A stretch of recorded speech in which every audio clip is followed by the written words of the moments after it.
जय श्री कृष्ण। ओम नमो भगवते वासुदेवाय नमः। आप सुन रहे हैं पौराणिक अमृत वाणी द्वारा प्रसारित महाभारत कथा। कथा को सुनने के लिए हमारे चैनल को लाइक शेयर और सब्सक्राइब। आगे की कथा प्रारंभ करते हैं।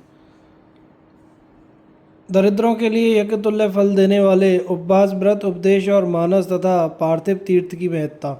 युधिष्ठिर ने कहा, पितामह, राजा और राजकुमारों के पास धन की कमी नहीं होती। वे एकाकी और असहाय भी नहीं होते, अतः उनके द्वारा तो बड़े बड़े यज्ञों का अनुष्ठान होना संभव है, किंतु धनहीन, निर्गुण, एकाकी, असहाय मनुष्य वैसे यज्ञ नहीं कर सकते। इसलिए जिस कर्म का अनुष्ठान दरिद्रों के लिए भी सुगम तथा बड़े बड़े यज्ञों के समान फल देने वाला हो, उसी का वर्णन कीजिए।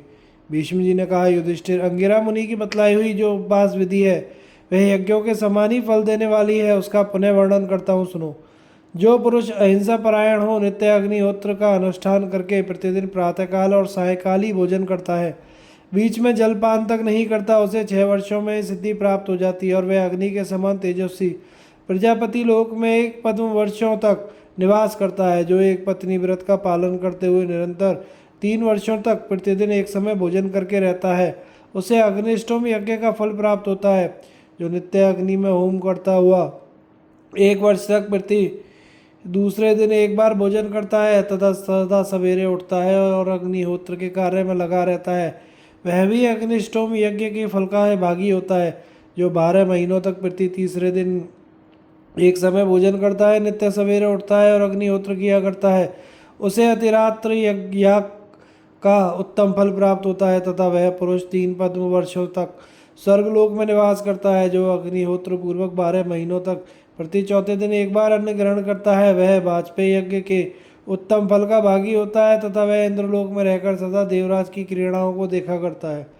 12 महीनों तक प्रति 5वें दिन एक समय भोजन करके नित्य अग्निहोत्र करने वाला, लोभहीन, सत्यवादी, ब्राह्मण भक्त, अहिंसक, ईर्ष्या रहित और पाप कर्म से दूर रहने वाला पुरुष द्वादशाह यज्ञ का फल प्राप्त करता है तथा वह 51 पद्म वर्षों तक स्वर्गलोक में सुख भोगता है। जो प्रति छठे दिन एक वक्त भोजन करके 12 महीनों तक मौन भाव से अग्निहोत्र का अनुष्ठान करता, तीनों समय नहाता, ब्रह्मचर्य का पालन करता और किसी के दोषों पर दृष्टि नहीं डालता, वह मनुष्य 2 पताका महापद्म, 18 पद्म, 1300 करोड़ और 50 अयुत वर्षों तक तथा 100 रीछों के चमड़ों में जितने रोए होते हैं उतने वर्षों तक ब्रह्मलोक में सम्मानित होता है। जो 1 वर्ष तक प्रति 7वें दिन एक समय भोजन करता, नित्य अग्निहोत्र करता, वाणी को नियम में रखता, ब्रह्मचर्य का पालन करता है, वह असंख्य वर्षों तक देवताओं और इंद्र के लोक में निवास करता है। जिस यज्ञ में बहुत से स्वर्ण की दक्षिणा दी जाती है, उसके फल का वह भागी होता है। जो प्रति 8वें दिन एक वक्त भोजन करके 12 महीनों तक क्षमाशील, देव कार्य परायण, अग्निहोत्री होकर जीवन व्यतीत करता है, उसे पुंडरीक यज्ञ का सर्वश्रेष्ठ फल प्राप्त होता है। जो प्रति 9वें दिन एक समय अन्न ग्रहण करके वर्ष भर नित्य अग्निहोत्र का अनुष्ठान करता है, उसे 1000 अश्वमेघ यज्ञ का फल मिलता है तथा पुंडरीक के समान श्वेत वर्ण विमान पर आरूढ़ हो रुद्रलोक में जाकर वहां 1 कल्प, लाख, करोड़ और 18,000 वर्षों तक सुख भोगता है। जो प्रति 10वें दिन एक समय भोजन करके 12 मासों तक नित्य अग्नि में हवन करता है, वह ब्रह्मलोक का निवासी होता है, उसे 1000 अश्वमेघ यज्ञ का उत्तम फल मिलता है तथा वह नीले और लाल कमल के समान अनेकों रंगों से सुशोभित, मंडलाकार, घूमने वाले, सागर की लहरों के समान ऊपर नीचे होने वाला, विचित्र मणिमालाओं से अलंकृत और शंख ध्वनि से परिपूर्ण विमान प्राप्त करता है। जो पुरुष 12 महीनों तक सदा 11वें दिन भोजन करते हुए अग्नि में हवन करता है, मन और वाणी से भी पर स्त्री की अभिलाषा नहीं करता तथा माता पिता के लिए कभी भी झूठ नहीं बोलता, वह विमान में विराजमान परम शक्तिमान देवदेव महादेव जी के पास गमन करता और 1000 अश्वमेघ यज्ञों का फल पाता है। उसके पास ब्रह्मा जी का भेजा हुआ विमान स्वतः उपस्थित दिखाई देता है, उसी पर बैठकर वह रुद्रलोक जाता है और वहाँ असंख्य वर्षों तक निवास करता हुआ प्रतिदिन देव दानव वंदित भगवान शंकर को प्रणाम करता है। वे भगवान उसे नित्य प्रति दर्शन देते रहते हैं। जो 12 महीनों तक प्रति 12वें दिन केवल घी पीकर रहता है, उसे सर्वमेध यज्ञ का फल मिलता है और वह सूर्य के समान प्रकाशमान विमान पर बैठकर ब्रह्मलोक में प्रतिष्ठित होता है।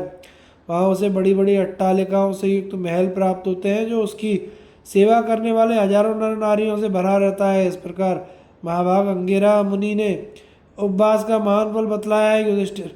इन उपवास व्रतों का अनुष्ठान करके दरिद्र मनुष्यों ने यज्ञ का फल प्राप्त किया है। जो मनुष्य उपवास पूर्वक देवता और ब्राह्मणों की पूजा में संलग्न रहता है उसे परम पद की प्राप्ति होती है। नियमशील, सावधान, पवित्र, महामना, दम्भ द्रोह विहीन, विशुद्ध बुद्धि, अचल और स्थिर स्वभाव वाले मनुष्यों के लिए मैंने यह उपवास विधि बतलाई है।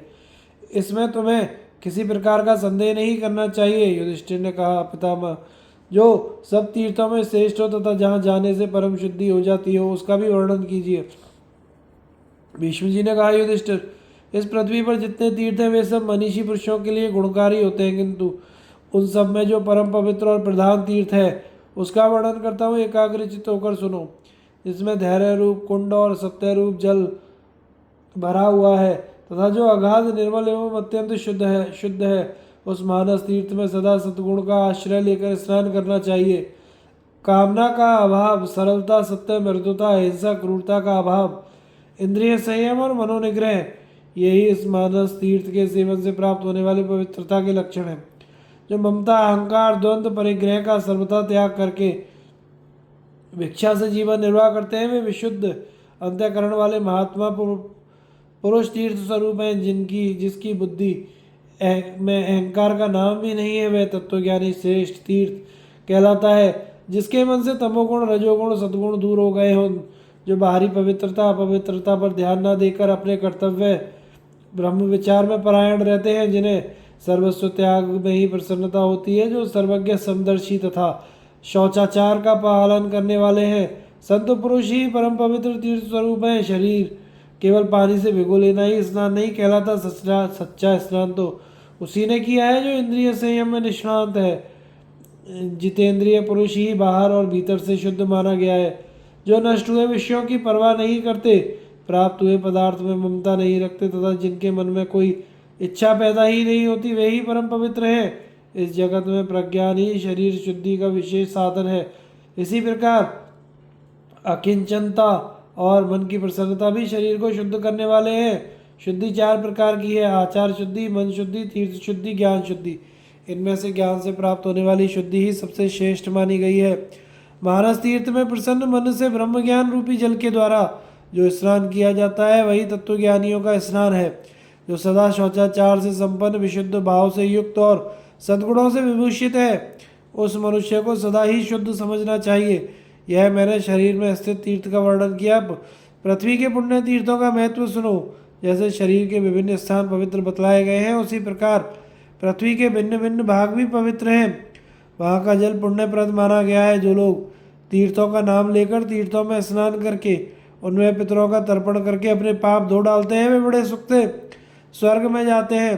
पृथ्वी के कुछ भाग साधु पुरुषों के निवास से तथा स्वयं पृथ्वी और जल के तेज से अत्यंत पवित्र माने गए हैं। इस प्रकार पृथ्वी पर और मन में भी अनेकों पुण्य में तीर्थ हैं।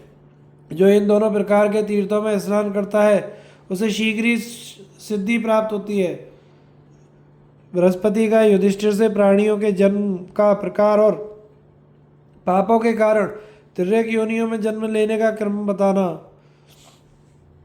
युधिष्ठिर ने पूछा, पितामह, पृथ्वी पर रहने वाले मनुष्य किस बर्ताव से स्वर्ग में जाते हैं और कैसे बर्ताव से नरक में पड़ते हैं? वे अपने मृत शरीर को काठ और मिट्टी के ढेले के समान यही छोड़कर जब परलोक की राह लेते हैं, उस समय उनके पीछे कौन जाता है? भीष्म जी ने कहा, बेटा, ये उदार बुद्धि बृहस्पति जी यहाँ पधार रहे हैं, इन्हीं से सनातन गूढ़ विषय को पूछो। इन दोनों में इस प्रकार बात हो ही रही थी कि बृहस्पति जी वहाँ आ पहुँचे। धर्मराज युधिष्ठिर ने सभासदों सहित उनकी पूजा की और उनके पास जाकर इस प्रकार प्रश्न किया, भगवान, आप संपूर्ण धर्मों के ज्ञाता और सब शास्त्रों के विद्वान हैं, बतलाइए, पिता, माता, पुत्र, गुरु, सजातीय संबंधी और मित्र आदि में से मनुष्य का सच्चा सहायक कौन है? जब सब लोग मरे हुए शरीर को काठ और ढेले के समान त्याग कर चल देते हैं, उस समय जीव के साथ परलोक में कौन जाता है? बृहस्पति जी ने कहा, राजन, प्राणी अकेला ही जन्म लेता, अकेला ही मरता, अकेला ही दुख से पार होता और अकेला ही दुर्गति भोगता है। पिता, माता, भाई, पुत्र, गुरु, सजातीय संबंधी और मित्रों में से कोई भी उसका सहायक नहीं होता। लोग उसके मरे हुए शरीर को काठ और मिट्टी के ढेले की तरह फेंक कर थोड़ी देर तक रोते हैं, फिर उसकी ओर मुंह से मुंह फेर कर चल देते हैं। उस समय केवल धर्म ही जीव के पीछे पीछे यातायात है। धर्म ही सच्चा सहायक है, इसलिए मनुष्यों को सदा धर्म का ही सेवन करना चाहिए। धर्मयुक्त प्राणी स्वर्ग में जाता है और अधर्म परायण जीव नरक में पड़ता है। विद्वान पुरुष को चाहिए कि न्याय से प्राप्त हुए धन के द्वारा धर्म का अनुष्ठान करे। एकमात्र धर्म ही परलोक में मनुष्यों का सहायक होता है। अविवेकी मनुष्य ही लोभ मोह अथवा भय से दूसरों के लिए पाप करता है। युधिष्ठिर ने पूछा, भगवान आपके मुंह से मैंने धर्मयुक्त एवं अत्यंत हितकारी बातें सुनी, किंतु मनुष्य का स्थूल शरीर तो मरकर यहीं पड़ा रह जाता है। उसका सूक्ष्म शरीर अव्यक्त नेत्रों की पहुंच से परे हो जाता है। ऐसी दशा में धर्म किस प्रकार उसका अनुसरण करता है? बृहस्पति जी ने कहा, धर्मराज, पृथ्वी जल अग्नि वायु आकाश मन यम बुद्धि आत्मा, ये सब एक ही साथ सदा मनुष्य के धर्म पर दृष्टि रखते हैं। दिन और रात भी संपूर्ण प्राणियों के कर्मों के साक्षी हैं।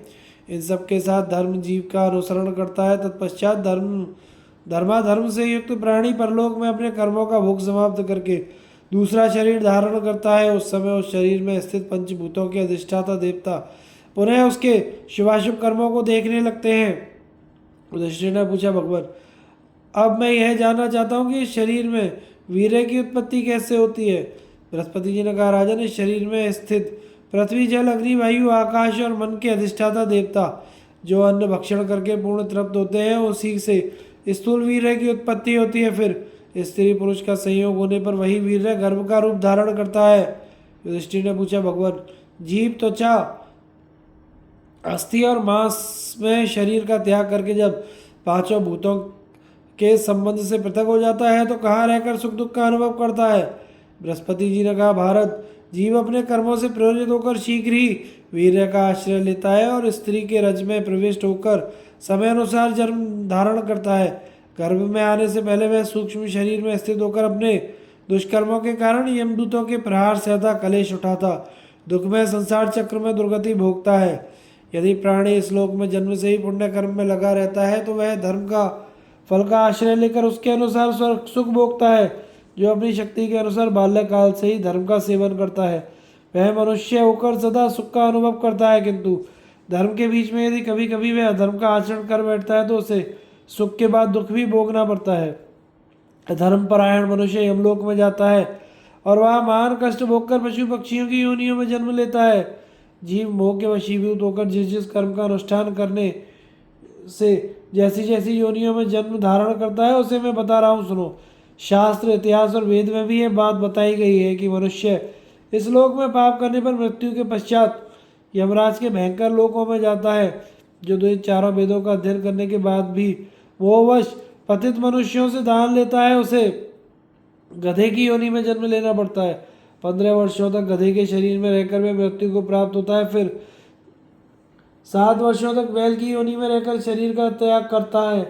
उसके बाद 3 महीने तक ब्रह्म राक्षस होता है। उसके बाद वह पुनः ब्राह्मण का जन्म पाता है। पतित पुरुष का यज्ञ कराने वाला ब्राह्मण मरने के बाद 15 वर्ष कीड़ा, 5 वर्ष गधा, 5 वर्ष सुअर, 5 वर्ष मुर्गा और 5 वर्ष सियार, 1 वर्ष कुत्ते की योनि में रहकर अंत में मनुष्य जन्म पाता है। जो शिष्य मूर्खतावश अपने अध्यापक का अपराध करता है वह पहले कुत्ता, फिर राक्षस, फिर गधा, फिर कलेश भोगने वाला प्रेत होकर अंत में ब्राह्मण होता है। जो पापाचारी शिष्य गुरु की स्त्री के साथ समागम का विचार भी मन में लाता है वह अपने मानसिक पाप के कारण भयंकर योनि में जन्म लेता है। पहले कुत्ता होकर 3 वर्ष तक जीवन धारण करता है, फिर मरने के बाद 1 साल कीड़े की योनि में रहता है। उसके बाद ब्राह्मण योनि में उत्पन्न होता है। यदि गुरु अपने पुत्र के समान प्रिय शिष्य को बिना कारण के ही मारता पीटता है तो वह अपनी स्वेच्छाचारिता के कारण हिंसक पशु की योनियों में जन्म लेता है। जो पुत्र अपने माता पिता का अनादर करता है वह मरने के बाद गधे की योनि में जन्म लेता है और उसमें 10 वर्ष तक जीवित रहकर शरीर त्यागने के पश्चात 1 साल तक घड़ियाल की योनि में रहता है। जिस पुत्र के ऊपर माता पिता दोनों ही रुष्ट होते हैं वह गुरुजनों के अनिष्ट चिंतन के कारण मृत्यु के बाद 10 महीने गधे, 14 महीने कुत्ता, 7 महीने बिलाव होकर अंत में मनुष्य की योनि में जन्म ग्रहण करता है। माता पिता को गाली देने वाला मनुष्य मैना होता है तथा उन्हें मारने वाला पुत्र 10 वर्ष कछुआ, 3 वर्ष साही, 6 महीने सांप की योनि में जन्म लेकर फिर मनुष्य होता है। जो पुरुष राजा के टुकड़े खाकर पलता हुआ भी मोहवश उसके शत्रुओं की सेवा करता है वह मरने के बाद 10 वर्ष बानर, 5 वर्ष चूहा, 6 महीने कुत्ता होकर फिर मनुष्य योनि में आता है। दूसरों की धरोहर हड़प लेने वाला मनुष्य यमलोक में जाता है और क्रमशः 100 योनियों में भ्रमण करके अंत में कीड़ा होता है। कीड़े की योनि में 15 वर्षों तक जीवित रहने के बाद जब उसके पापों का क्षय हो जाता है तो वह मनुष्य का जन्म पाता है। दूसरों के दोष ढूंढने वाला मनुष्य हरिण के योनि में जन्म लेता है। जो अपनी दुर्बुद्धि के कारण किसी के साथ विश्वासघात करता है वह 8 वर्ष मछली, 4 महीने हिरण, 1 साल बकरा और उसके बाद कीड़ा होकर अंत में मनुष्य योनि में जन्म लेता है। जो पुरुष लज्जा का परित्याग करके अज्ञान और मोह के वशीभूत होकर धान, जौ, तिल, उड़द, कुल्थी, सरसों, चना, मटर, मूंग, गेहूं और तीसी तथा दूसरे दूसरे अनाजों की चोरी करता है वह मरने के बाद पहले चूहा होता है। फिर कुछ दिनों बाद मृत्यु को प्राप्त होकर सूअर की योनि में जन्म लेता है। वह सूअर पैदा होते ही रोग से मर जाता है। फिर 5 वर्ष तक कुत्ते की योनि में रहकर अंत में मनुष्य बनता है। पर स्त्री गमन का पाप करके मनुष्य क्रमशः भेड़िया, कुत्ता, सियार, गृध्र, सांप और कंक और बगुला होता है। जो पापात्मा बहुवश भाई की स्त्री से व्यभिचार करता है वह 1 वर्ष तक कोयल की योनि में पड़ा रहता है। जो काम वासना की पूर्ति के लिए मित्र, गुरु और राजा की स्त्री के साथ बलात्कार करता है वह मरने के पीछे 5 वर्ष सूअर, 10 वर्ष भेड़िया, 5 वर्ष बिलाव, 10 वर्ष मुर्गा, 3 महीने चींटी और 1 महीने कीड़े की योनि में भ्रमण करके पुनः 14 महीने तक कीट योनि में पड़ा रहता है। इसके बाद पापों का क्षय होने पर उसे मनुष्य योनि मिलती है। जो ब्याह, यज्ञ और दान का अवसर आने पर मोहवश उसमें विघ्न डालता है वह 15 वर्षों तक कीड़े की योनि में रहकर पाप का भोग समाप्त होने के पश्चात मनुष्य बनता है। जो पहले एक व्यक्ति को कन्यादान करके फिर दूसरे को उसी कन्या का दान करना चाहता है वह मरने के बाद 13 वर्षों तक कीड़े की योनि में रहकर पाप क्षीण होने पर अनंत पुनः मनुष्य होता है। जो देव कार्य अथवा पितृ कार्य न करके बलि वैश्वदेव किए बिना ही अन्न ग्रहण करता है वह मरने के बाद 100 वर्षों तक कौए की योनि में पड़ा रहता है। इसके बाद क्रमशः मुर्गा और सांप होकर अंत में मनुष्य का जन्म पाता है। बड़ा भाई पिता के समान आदरणीय है। जो उसका अनादर करता है उसे मृत्यु के बाद क्रौंच पक्षी की योनि में जन्म लेना पड़ता है। उसमें 1 वर्ष तक वह चीरक जाति का पक्षी होता है। फिर मरने के बाद मनुष्य योनि में जन्म पाता है। शूद्र जाति का पुरुष ब्राह्मण जाति की स्त्री के साथ समागम करके देह त्याग के पश्चात पहले कीड़े की योनि में जन्म लेता है। फिर मरने के बाद सूअर होता है। सूअर की योनि में पैदा होने होते ही वह रोग का शिकार होकर मर जाता है। उसके बाद कुत्ता होकर अपने पाप कर्मों का भोग समाप्त करके मनुष्य योनि में जन्म धारण करता है। मनुष्य योनि में वह एक ही संतान पैदा करके मृत्यु का शिकार हो जाता है और चूहा होकर शेष पापों का उपभोग करता है। कृतज्ञ मनुष्य मरने के बाद यमलोक में जाता है। वहाँ यमदूत क्रोध में भरकर उसके ऊपर बड़ी निर्दयता के साथ प्रहार करते हैं। उसे दंड, मुदगर, शूल की चोट खाकर दारुण, अग्निकुंभ, कुंभीपाक, असीपत्रवन, तपी हुई बालू, कांटों से भरी हुई शालमली तथा अन्य नरकों की भयंकर यातनाएं भोगनी पड़ती हैं। इस प्रकार निर्दयी यमदूतों से पीड़ित होकर कृतज्ञ पुरुष पुनः संसार चक्र में आता और कीड़े की योनि में जन्म लेता है। 15 वर्षों तक कीट योनि में रहने के बाद मर जाता है। फिर बारंबार गर्भ में आकर उसी में नष्ट होता रहता है। इस तरह सैकड़ों बार गर्भ की यंत्रणा भोगकर बहुत बार जन्म लेने के पश्चात वह तिर्यक योनि में उत्पन्न होता है। इस योनि में बहुत वर्षों तक दुख भोगकर अंत में कछुए की योनि में जन्म लेता है। दही चुराने वाला बगुला और शहद की चोरी करने वाला डांस होता है। फल, मूल और पुए की चोरी करने वाला चींटी की योनि में जन्म लेता है। जो निष्पाव नामक अन्न चुराता है वह हलगोलक नामक कीड़ा होता है। खीर की चोरी करने वाला तीतर, भरा हुआ पुआ चुराने वाला उल्लू, लोहा चुराने वाला कौआ, कांसी का बर्तन चुराने वाला हारित नाम का पक्षी, चांदी के बर्तन की चोरी करने वाला कबूतर, सोने के बर्तन चुराने वाला कीड़ा, ऊनी वस्त्र चुराने वाला कुकर, रेशमी वस्त्र का अपहरण करने वाला बतख, महीन कपड़ा चुराने वाला तोता और पट्ट वस्त्र चुराने वाला हंस, सूती वस्त्र का अपहरण करने वाला क्रौंच, ऊनी वस्त्र, क्षौम वस्त्र तथा पाटंबर की चोरी करने वाला खरगोश, नाना प्रकार के रंग चुराने वाला मोर और लाल कपड़ों की चोरी करने वाला मनुष्य चकोत पक्षी का जन्म पाता है। जो मनुष्य लोभ के वशीभूत होकर अनुलेपन और चंदन आदि का अपहरण करते हैं वह छछूंदर की योनि में जन्म लेते हैं और उसमें 15 वर्षों तक जीवित रहकर पाप क्षीण होने के बाद फिर मनुष्य का जन्म पाते हैं। दूध चुराने से बलाका की योनि मिलती है। जो मोवश तेल चुराता है वह मरने के बाद तेल पीने वाला कीड़ा होता है। यदि कोई नीच मनुष्य धन के लोभ से अथवा शत्रुता के कारण हथियार लेकर निहत्थे पुरुष को मार डालता है तो वह अपनी मृत्यु के बाद गधे की योनि में जन्म लेता है। 2 वर्ष गधे के रूप में रहकर देह त्याग के पश्चात सदा प्राणों के भय से उद्विग्न रहने वाला हिरण होता है। फिर 1 वर्ष पूरा होते होते शस्त्र द्वारा मारा जाकर मछली का जन्म पाता है और चौथे महीने में जाल में फंसकर मृत्यु को प्राप्त होता है। उसके बाद उसे 10 वर्ष बाघ और 5 वर्ष चीता होकर रहना पड़ता है। तदनंतर पाप का क्षय होने पर काल की प्रेरणा से मृत्यु को प्राप्त होकर वह मनुष्य योनि में जन्म लेता है। जो दुष्ट बुद्धि वाले पुरुष स्त्री की हत्या करता है वह यमराज के लोक में जाकर नाना प्रकार के क्लेश भोगता है। फिर 20 बार दुखद योनि में भ्रमण करके अंत में कीड़े का जन्म पाता है और 20 वर्ष तक कीट योनियों में रहकर फिर मनुष्य होता है।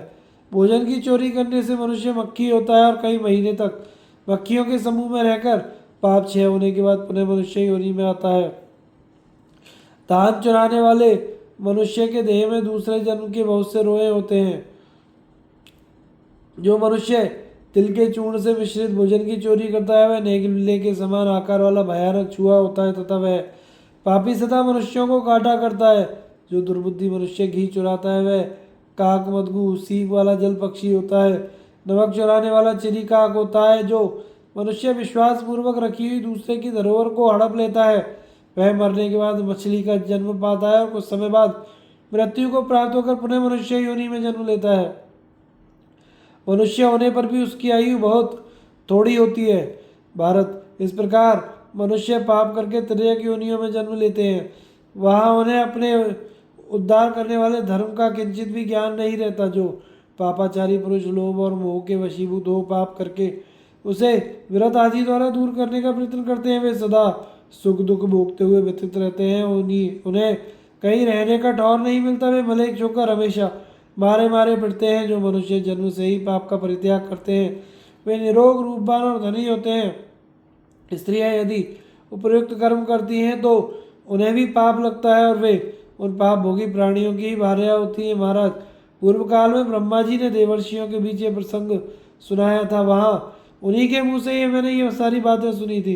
तुम्हारे पूछने पर उन्हीं बातों का यथावत वर्णन किया है। यह उपदेश सुनकर तुम्हें अपने मन को सदा धर्म में लगाए रखना चाहिए। बृहस्पति का युधिष्ठिर को अन्नदान अहिंसा धर्म की महिमा बताना। युधिष्ठिर ने पूछा, ब्राह्मण, अब मैं धर्म का परिणाम सुनना चाहता हूँ। कौन सा कर्म करने पर मनुष्य को उत्तम गति प्राप्त होती है? बृहस्पति जी ने कहा, राजन, जो मनुष्य पाप कर्म करता है वह अधर्म के वश में हो जाता है और उसका मन धर्म के विपरीत मार्ग में जाने लगता है। इसलिए उसे नरक में गिरना पड़ता है। जो मोहवश अधर्म बन जाने पर पीछे से पश्चाताप करता है उसे चाहिए कि मन को वश में रखकर कभी पाप का सेवन ना करे। मनुष्य का ज्यों ज्यों पाप कर्म की निंदा करता है त्यों तो उसका शरीर अधर्म के बंधन से मुक्त होता जाता है। यदि पापी पुरुष धर्म के ब्राह्मणों से अपना पाप बतला दे तो वह उस अधर्म के कारण होने वाली निंदा से शीघ्र छुटकारा पा जाता है। मनुष्य अपने मन को स्थिर करके जैसे जैसे अपना पाप प्रकट करता है वैसे वैसे ही उससे मुक्त हो जाता है। अब मैं दानों का वर्णन करता हूँ। सब प्रकार के दानों में अन्न का दान श्रेष्ठ बताया गया है। अतः धर्म की इच्छा रखने वाले मनुष्य को सरल भाव से पहले अन्न का दान करना चाहिए। अन्न मनुष्यों के प्राण है। अन्न से ही समस्त प्राणियों की उत्पत्ति होती है। अन्न के ही आधार पर सारा संसार टिका हुआ है, इसलिए अन्न सबसे उत्तम माना गया है।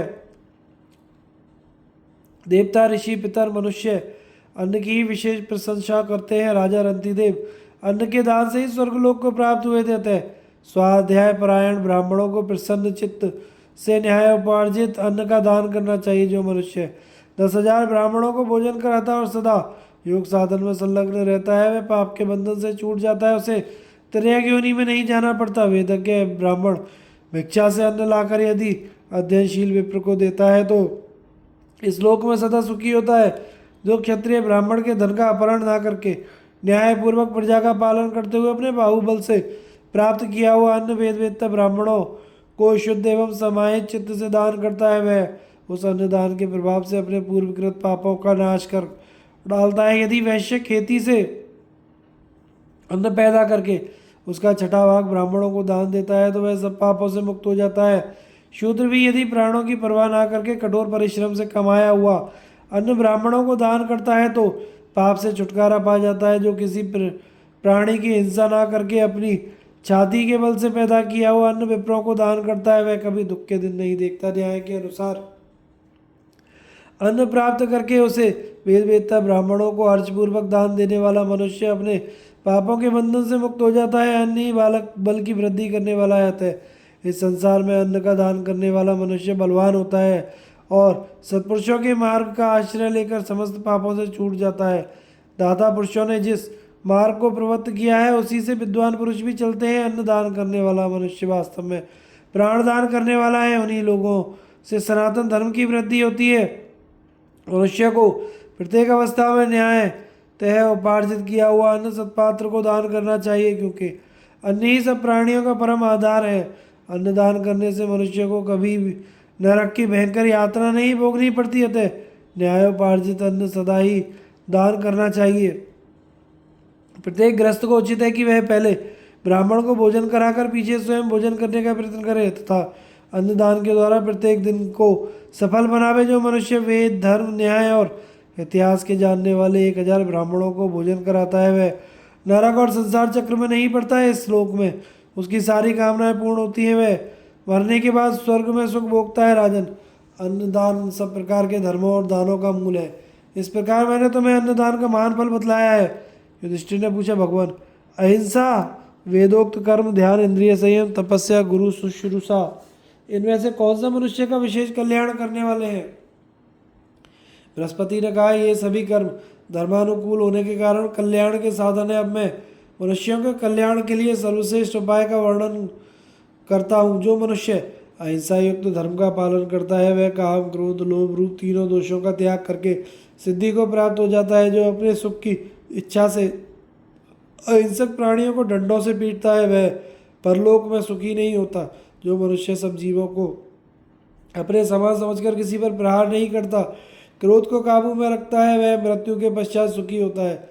जो संपूर्ण भूतों का आत्मा है अर्थात सबके सुख दुख अपना ही सुख दुख समझता है तथा जो भूतों को अपने में स्थित देखता है, उस गमनागमन से रहित ज्ञानी की गति का पता लगाते समय देवता भी मोह में पड़ जाते हैं। जो अपने को अच्छी ना लगे वह दूसरों के प्रति भी नहीं करनी चाहिए। यही धर्म का संक्षिप्त लक्षण है। मनुष्य कामना से प्रेरित होकर इन्हीं के विपरीत बर्ताव करता है। मांगने पर देने और इनकार करने से सुख दुख पहुंचाने तथा प्रिय और अप्रिय करने से पुरुष स्वयं जैसे हर्ष शोक का अनुभव करता है उसी प्रकार दूसरों के लिए भी समझे। जैसे एक मनुष्य दूसरों पर आक्रमण करता है तो अवसर आने पर दूसरे भी उसके ऊपर आक्रमण करते हैं। इसी को तुम अपने लिए धर्म अधर्म के संबंध में दृष्टांत समझो। अर्थात धर्म से सुख और अधर्म से दुख की प्राप्ति होती है, ऐसा निश्चय करो। वैशंपायन जी कहते हैं, जन्मजय धर्मराज युधिष्ठिर से इस प्रकार कहकर परम बुद्धिमान देवगुरु बृहस्पति उस समय हम लोगों के देखते ही देखते स्वर्गलोक को चले गए। हिंसा और मांस भक्षण की निंदा तथा मांस ना खाने की प्रशंसा। वैशंपायन जी कहते हैं, जन्मजय तदनंतर महान तेजस्वी राजा युधिष्ठिर ने बाण शैया पर पड़े हुए पितामह भीष्म से पुनः प्रश्न किया। युधिष्ठिर ने पूछा, महामते, देवता ऋषि और ब्राह्मण वैदिक प्रमाण के अनुसार सदा हिंसा और धर्म की प्रशंसा किया करते हैं। अतः मैं पूछता हूँ, मन वाणी क्रिया से भी हिंसा का ही आचरण करने वाला मनुष्य किस प्रकार उसके दुख से छुटकारा पा सकता है?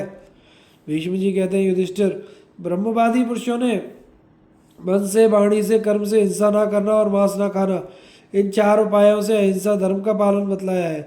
इनमें से एक अंश की कमी हुई तो अहिंसा धर्म का पालन नहीं होता। जैसे 4 पैरों वाले पशु 3 पैरों से खड़े नहीं हो सकते, उसी प्रकार अहिंसा भी केवल 3 ही कारणों पर नहीं टिक सकती। जैसे हाथी के पैर के चिन्ह में सभी प्राणियों के पद चिन्ह समा जाते हैं, उसी प्रकार अहिंसा धर्म में सभी धर्मों का समावेश हो जाता है। इस तरह अहिंसा का धर्मतः स्वरूप बतलाया गया है। जीव मन वाणी और क्रिया के द्वारा हिंसा के दोष से लिप्त होता है, किंतु जो क्रमशः पहले मन से फिर वाणी से फिर क्रिया द्वारा हिंसा का त्याग करके कभी मांस नहीं खाता, वह तीनों प्रकार की हिंसा के दोष से मुक्त हो जाता है। ब्रह्मवादी महात्माओं ने हिंसा दोष के 3 कारण बतलाए हैं। मन, मांस खाने की इच्छा, वाणी, मांस खाने का उपदेश, स्वाद, प्रत्यक्ष रूप में मांस का स्वाद लेना, ये तीनों ही हिंसा के आधार है। अब मैं मांस भक्षण के दोष बता रहा हूँ। जो अविवेकी मनुष्य मोहवश मांस भक्षण करता है वह अत्यंत नीच माना गया है। जैसे पिता और माता के संयोग से पुत्र की उत्पत्ति होती है, उसी प्रकार हिंसा करने से पापी पुरुष को अनेकों पापी योनियों में जन्म लेना पड़ता है। जैसे जीव से जब रस का ज्ञान होता है तो उसके प्रति वह आकृष्ट होने लगता है, उसी प्रकार मांस का आस्वादन करने से उसके प्रति आसक्ति बढ़ती है। शास्त्रों में भी कहा है कि विषयों के आस्वादन में उनके प्रति राग उत्पन्न होता है, जो चित्त को अपने वश में कर लेता है। जिनका चित्त मांस का रस लेने के लिए लोलुप होता है, वे मांस की ऐसी प्रशंसा करते हैं जिसकी मन, वाणी और चित्त के द्वारा कल्पना भी नहीं हो सकती। मांस की प्रशंसा करने से भी उसके खाने का पाप लगता है और उसका फल भी भोगना पड़ता है। कितने ही साधु पुरुष दूसरों की रक्षा के लिए अपने प्राण देकर अपने मांस को दूसरों के मांस की रक्षा करके स्वर्ग लोग गए हैं युधिष्ठिर। इस प्रकार चार उपायों से जिसका पालन होता है उस अहिंसा धर्म का प्रतिपादन किया गया है। संपूर्ण धर्मों का ओतप्रोत है। युधिष्ठिर ने पूछा, पितामह, आपने अनेकों बार बतलाया है अहिंसा सबसे बड़ा धर्म है। मैं यह जानना चाहता हूँ कि मांस खाने से क्या हानि होती है और ना खाने से क्या लाभ पहुँचता है। जो स्वयं पशु का वध करके उसका मांस खाता है या दूसरे के मारे हुए पशु का मांस भक्षण करता है, अथवा जो दूसरे के खाने के लिए पशु का वध करता है या खरीद कर मांस खाता है, उसका क्या फल मिलता है। भीष्म जी ने कहा, राजन, मांस ना खाने से जो लाभ होता है उसका यथार्थ वर्णन सुनो। जो सुंदर रूप, सुडौल शरीर, पूर्ण आयु, उत्तम बुद्धि, सत्व, बल और स्मरण शक्ति प्राप्त करना चाहते हैं, उन महात्माओं ने हिंसा का सर्वथा परित्याग कर दिया था। इस विषय को लेकर ऋषियों में अनेकों बार वाद विवाद हो चुका है। अंत में उन्होंने जो सिद्धांत निश्चित किया है उसे बता रहा हूँ, सुनो। जो पुरुष व्रत का पालन करता हुआ प्रतिमास अश्वमेघ यज्ञ का अनुष्ठान करता तथा जो केवल मधु और मांस का परित्याग करता है, उन दोनों को एक सा ही फल मिलता है। सप्तर्षि बालकिल्य और मारीची आदि मनीषी महर्षि मांस ना खाने की प्रशंसा करते हैं। स्वयं बाबू मनु का वचन है कि जो मनुष्य न मांस खाता, न पशु की हिंसा करता, न दूसरे से ही हिंसा कराता है, वह संपूर्ण प्राणियों का मित्र है। जो पुरुष मांस का त्याग कर देता है उसका कोई भी प्राणी तिरस्कार नहीं करता, वह सबका विश्वास पात्र हो जाता है और तथा साधु पुरुष सदा ही उसका आदर करते हैं। धर्मात्मा नारद जी कहते हैं, जो दूसरे के मांस से अपना मांस बढ़ाना चाहता है उसे अवश्य ही दुख उठाना पड़ता है। बृहस्पति जी का कथन है, जो मधु और मांस का त्याग कर देता है उसे दान, यज्ञ और तपस्या का फल मिलता है।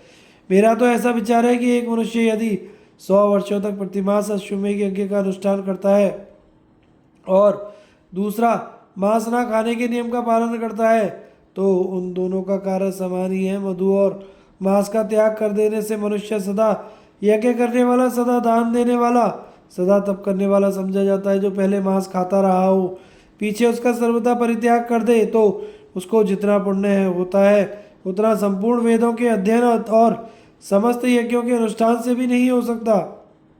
जो विद्वान सब जीवों को अभयदान देता है वह संसार में निस्संदेह प्राणदाता माना गया है। इस प्रकार विद्वान पुरुष अहिंसा रूप परम धर्म की प्रशंसा करते हैं। जैसे मनुष्य को अपने प्राण प्रिय होते हैं, उसी प्रकार समस्त प्राणियों को अपने अपने प्राण प्रिय जान पड़ते हैं। जो बुद्धिमान और पुण्यात्मा है उन्हें चाहिए कि संपूर्ण प्राणियों को अपने समान समझें। जो अपने कल्याण की इच्छा रखने वाले विद्वानों को भी मृत्यु का भय बना रहता है, तो जीवित रहने की इच्छा वाले निरोग और निरपराध प्राणियों को, जिन्हें मांस पर जीविका चलाने वाले पापी पुरुष बलपूर्वक मार डालते हैं, क्यों न भय होता होगा। इसलिए तो मांस त्याग देने को ही धर्म, स्वर्ग और सुख का सर्वोत्तम आधार समझो। अहिंसा परम धर्म है, अहिंसा परम तप है, अहिंसा परम सत्य है और अहिंसा से ही धर्म की उत्पत्ति होती है। मांस, घास, लकड़ी या पत्थर से पैदा नहीं होता, वह जीव की हत्या करने पर ही मिलता है, तो उसके खाने में बड़ा दोष है। जो लोग स्वाहा और स्वधा का अनुष्ठान करके यज्ञ शिष्ट अमृत का भोजन करने वाले तथा सत्य और सरलता के प्रेमी हैं, वे देवता हैं। किंतु जो कुटिलता और असत्य भाषण में प्रवृत्त होकर सदा मांस का भक्षण किया करते हैं, उन्हें राक्षस समझना चाहिए। जो मनुष्य मांस नहीं खाता वह संकटपूर्ण स्थान, भयंकर दुर्ग, गहन वनों, रात दिन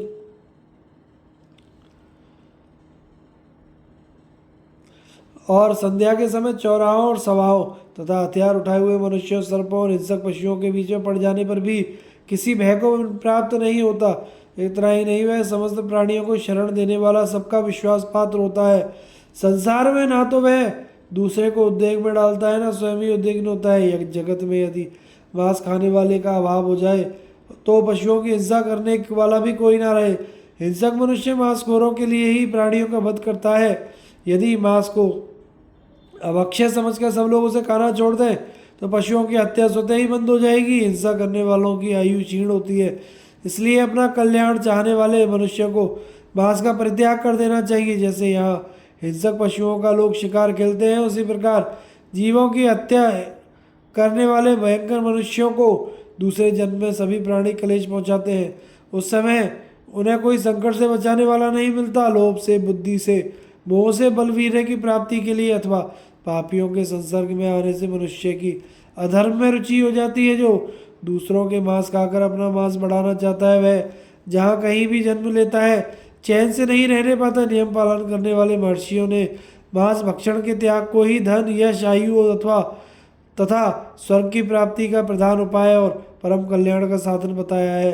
कुंती नंदन, पूर्व काल में मैंने मार्कंडेय जी के मुख से मांस खाने के जो दोष सुने हैं उन्हें बता रहा हूँ, सुनो।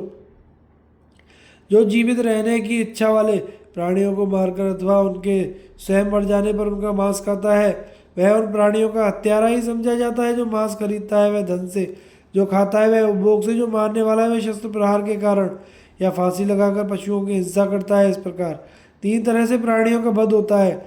जो मांस को स्वयं नहीं खाता पर खाने वाले का अनुमोदन करता है, वह भी भाव दोष के कारण मांस भक्षण के पाप का भागी होता है।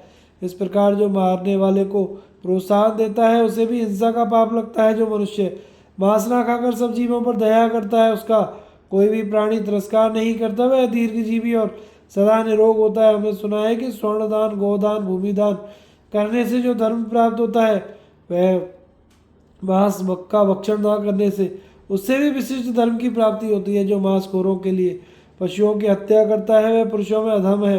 हिंसा का अधिक दोष घातक होता है। मांस खाने वाले को नहीं, जो अज्ञानी मनुष्य वैदिक यज्ञ याग आदि के नाम पर मांस के लोभ से प्राणियों की हिंसा करता है, वह नरकगामी होता है। जो पहले मांस खाने के बाद फिर उससे निवृत्त हो जाता है, उसको भी महान धर्म की प्राप्ति होती है, क्योंकि वह पाप से पीछे हटता है। जो मनुष्य हत्या के लिए पशु लाता है और जो उसे मारने की अनुमति देता है, जो उसका वध करता है तथा जो खरीदता, बेचता, पकाता, खाता है, वे सब के सब खाने वाले ही समझे जाते हैं। जो मनुष्य परम शांति में जीवन व्यतीत करना चाहता हो, उसे दूसरे प्राणियों के मांस का सर्वथा त्याग कर देना चाहिए। मांस न खाने से सब प्रकार के सुख मिलता है। जो 100 वर्षों तक कठोर तपस्या करता है तथा जो केवल मांस का परित्याग कर देता है, वे दोनों मेरी दृष्टि में एक समान है। इस प्रकार अहिंसा ही सबसे उत्तम धर्म है।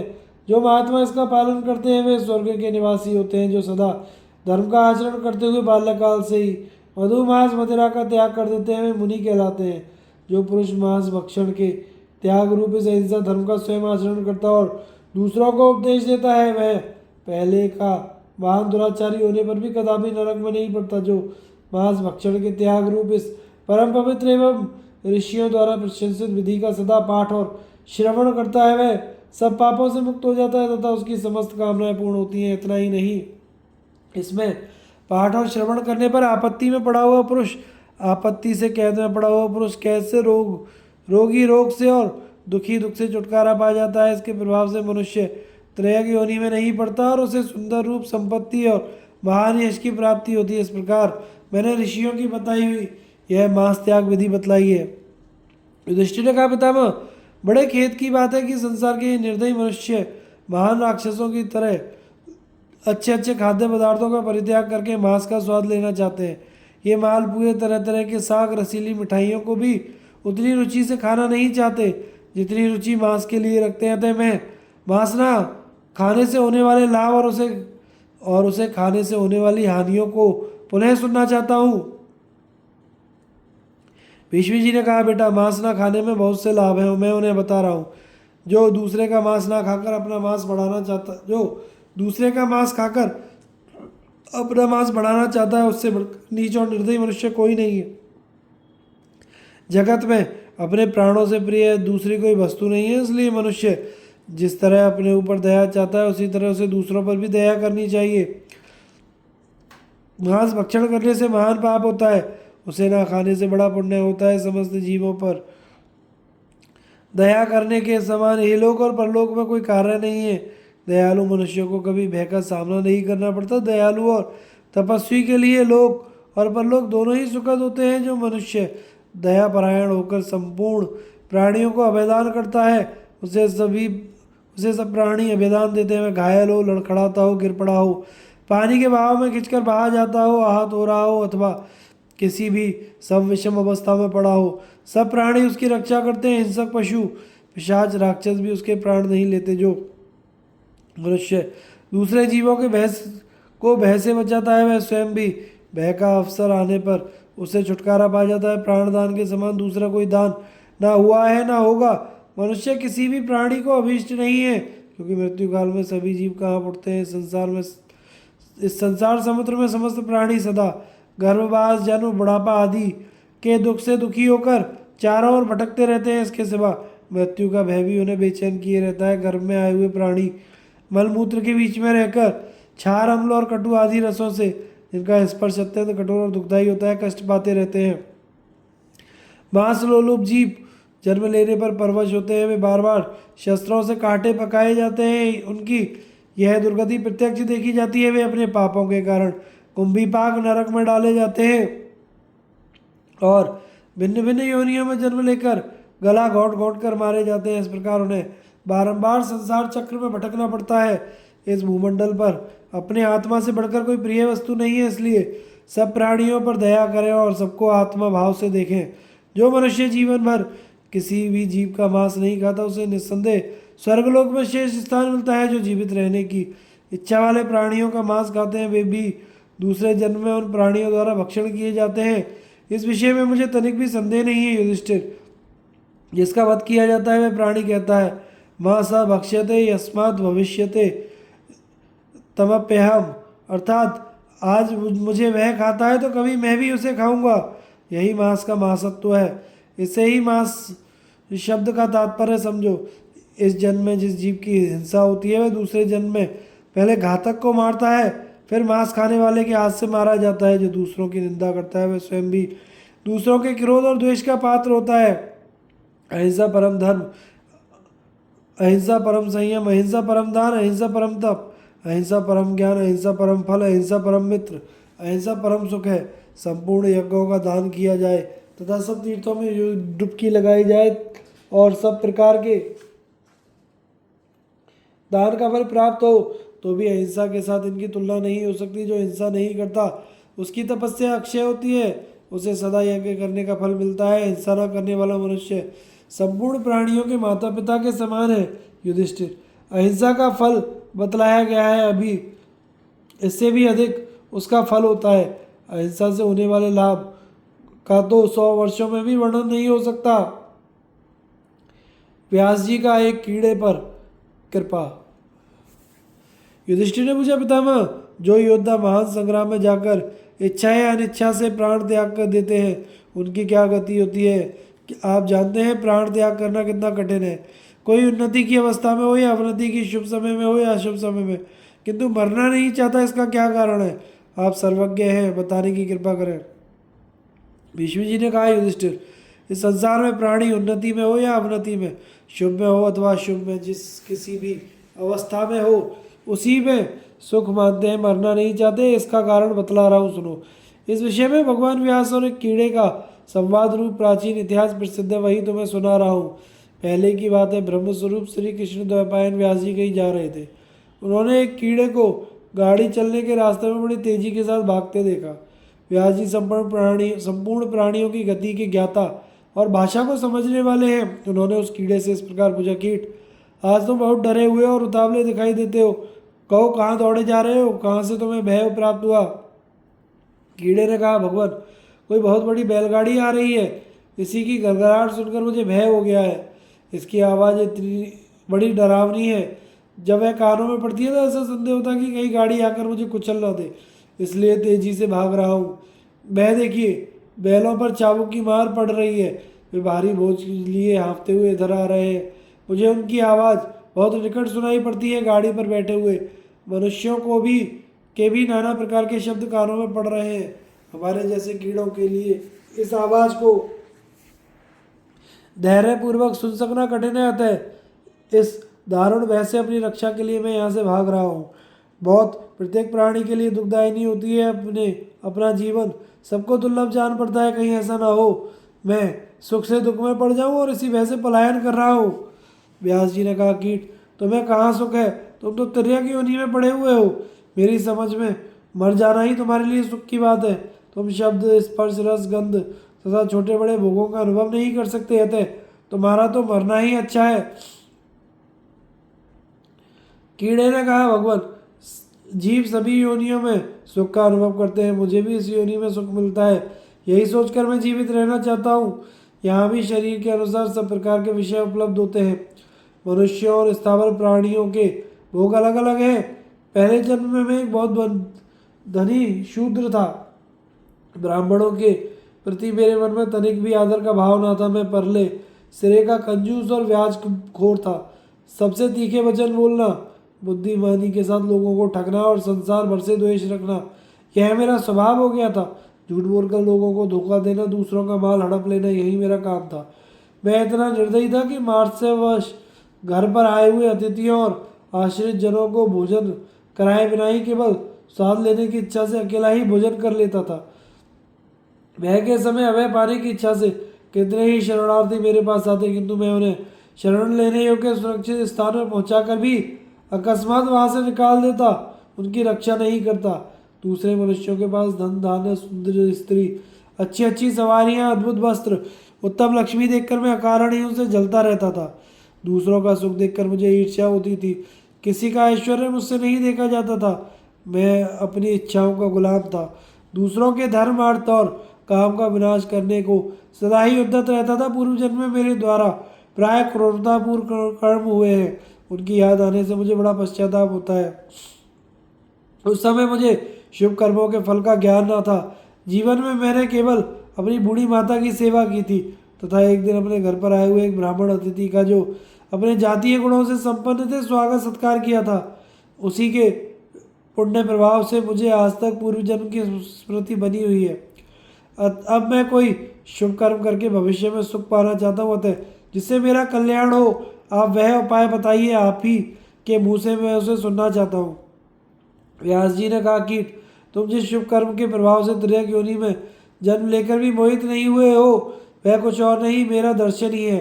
मैं अपने तपोबल से केवल दर्शन मात्र देकर तुम्हारा उद्धार कर दूंगा। तपोबल से बढ़कर दूसरा कोई श्रेष्ठ बल नहीं है। मैं जानता हूँ अपने पूर्वकृत पापों के कारण तुम्हें कीड़े की योनि में आना पड़ा है। यदि इस समय तुम्हारी धर्म के प्रति श्रद्धा है तो तुम्हें धर्म अवश्य प्राप्त होगा। देवता और तिर्यक योनि में पड़े हुए प्राणी इस कर्म भूमि में किए हुए कर्मों का ही फल भोगते हैं। अज्ञानी मनुष्य का धर्म भी कामना को ही लेकर होता है तथा वे कामना की सिद्धि के लिए ही गुणों को अपनाते हैं। अस्तु, एक जगह एक श्रेष्ठ ब्राह्मण रहते हुए जीवन में सदा सूर्य चंद्रमा की पूजा किया करते हैं तथा लोगों को पवित्र कथाएं सुनाते रहते हैं। उन्हीं के यहाँ तुम पुत्र रूप से जन्म लोगे और विषयों के पंचभूतों का विकार मानकर अनासक्त भाव से उनका उपभोग करोगे। उस समय मैं तुम्हारे पास आकर ब्रह्म विद्या का उपदेश करूंगा, अथवा तुम जिस लोक में जाना चाहोगे वही तुम्हें ले जाऊंगा। कीड़े का क्रमशः ब्राह्मण योनि में जन्म लेकर ब्रह्मलोक प्राप्त करना। भीष्म जी कहते हैं, युधिष्ठिर व्यास जी के इस प्रकार कहने पर उस कीड़े ने बहुत अच्छा कहकर उनकी आज्ञा स्वीकार कर ली और बीच रास्ते में आकर वह ठहर गया। इतने में ही वह विशाल छकड़ा वहां आ पहुंचा।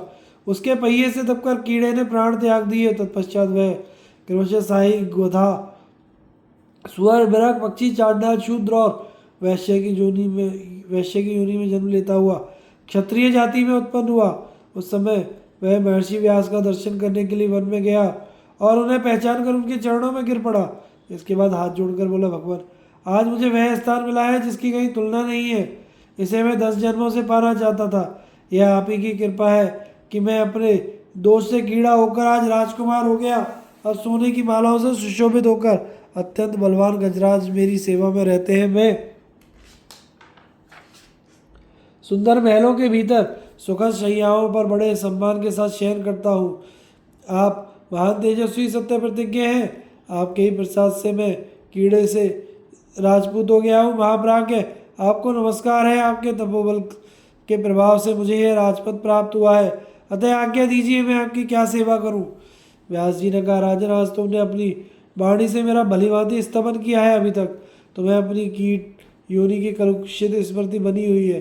तुमने पूर्व जन्म में अर्धपरायण निशंस आतताई शूद्र होकर जो पाप संचित किया था उसका सर्वथा नाश नहीं हुआ है। कीट योनि में जन्म लेकर भी जो तुमने मेरा दर्शन किया उसी का पुण्य फल है कि तुम क्षत्रिय हुए हो। आज जो तुमने मेरी पूजा की है इससे तुम्हें ब्राह्मणत्व की प्राप्ति होगी। राजकुमार, तुम नाना प्रकार के शुभ होकर अंत में गौर ब्राह्मणों की रक्षा के लिए संग्राम भूमि में अपने प्राणों की आहुति दोगे। तदनंतर ब्राह्मण रूप में प्रचुर दक्षिणा वाले अनेकों यज्ञों का अनुष्ठान करके अविनाशी ब्रह्म स्वरूप होकर अक्षय आनंद का अनुभव करोगे। भीष्म जी कहते हैं, इस प्रकार अपने पूर्व जन्म का स्मरण करने वाला वह कीट अब क्षत्रिय योनि में उत्पन्न होकर छात्र धर्म का पालन करने लगा।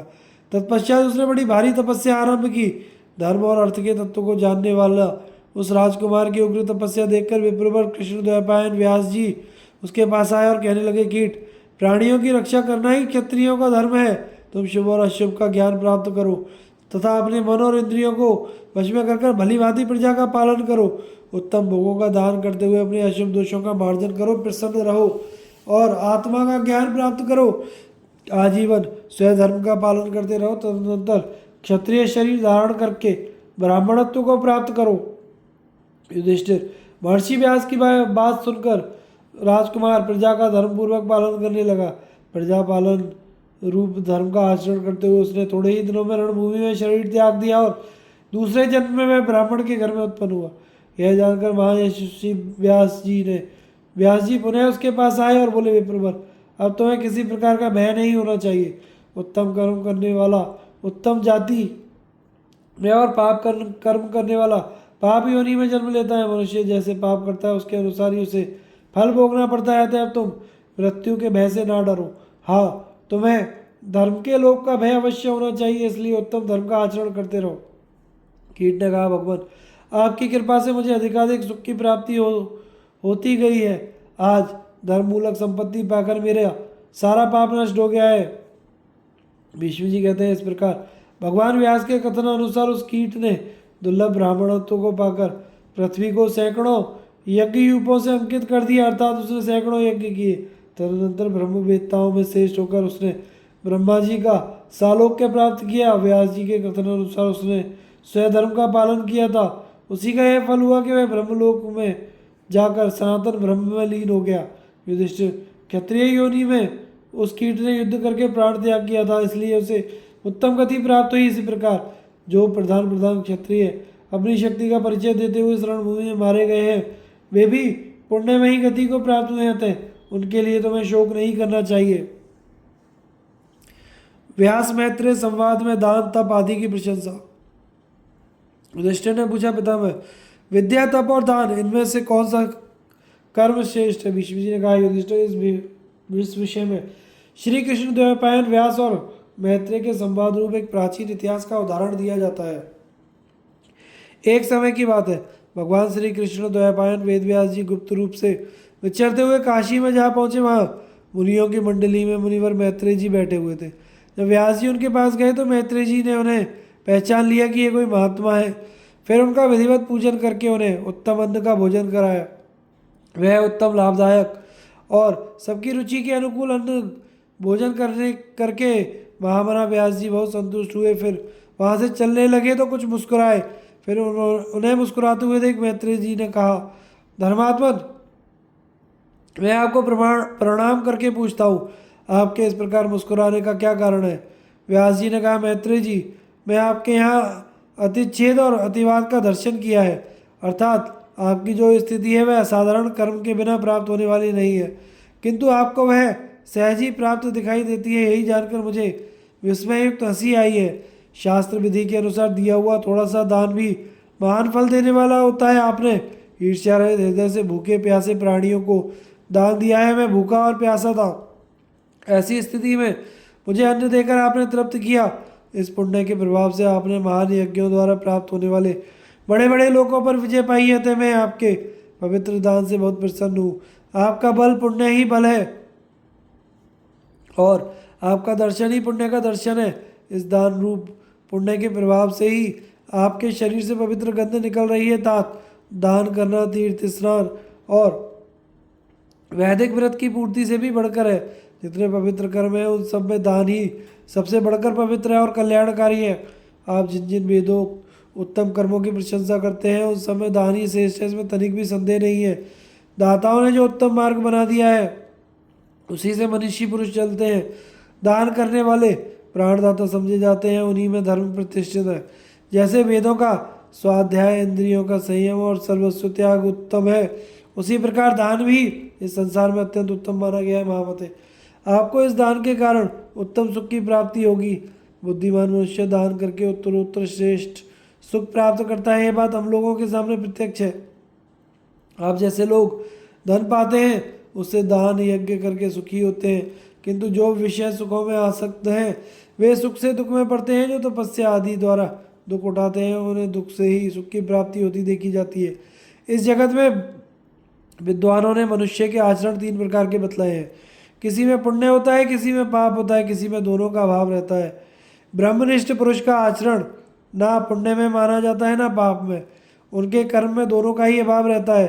जो यज्ञ दान और तपस्या में प्रवृत्त रहते हैं वे पुण्य कर्म वाले हैं। जो प्राणियों से द्रोह करते हैं वे पापाचारी समझे जाते हैं। जो मनुष्य दूसरों का धन चुराते हैं वे दुख को प्राप्त होते हैं और नरक में पड़ते हैं। मैत्रेय ने कहा, मुने, आपने दान के संबंध में जो बातें बताई हैं वे दोष रहित और निर्मल हैं।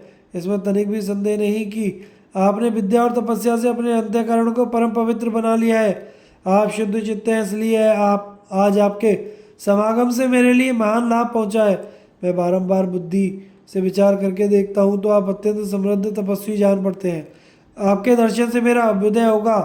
आपने यहाँ तक आने का कष्ट किया, इसे मैं आपकी कृपा समझता हूँ तथा अपने स्वाभाविक कर्म को भी इसमें कारण मानता हूँ। ब्राह्मणत्व के 3 कारण माने गए हैं: तपस्या, शास्त्र ज्ञान और विशुद्ध ब्राह्मण कुल में जन्म। इन 3 गुणों से युक्त जो है वही सच्चा ब्राह्मण है। ऐसे ब्राह्मण के तृप्त होने पर देवता और पितर भी तृप्त हो जाते हैं। विद्वानों के लिए ब्राह्मण से बढ़कर कोई दूसरा मान्य नहीं है। ब्राह्मण ना हो तो यह सारा जगत अज्ञानांधकार से आच्छन्न हो जाए, किसी को कुछ सूझना पड़े। वर्णों की स्थिति, धर्म अधर्म, सत्य असत्य कुछ भी ना रह जाए।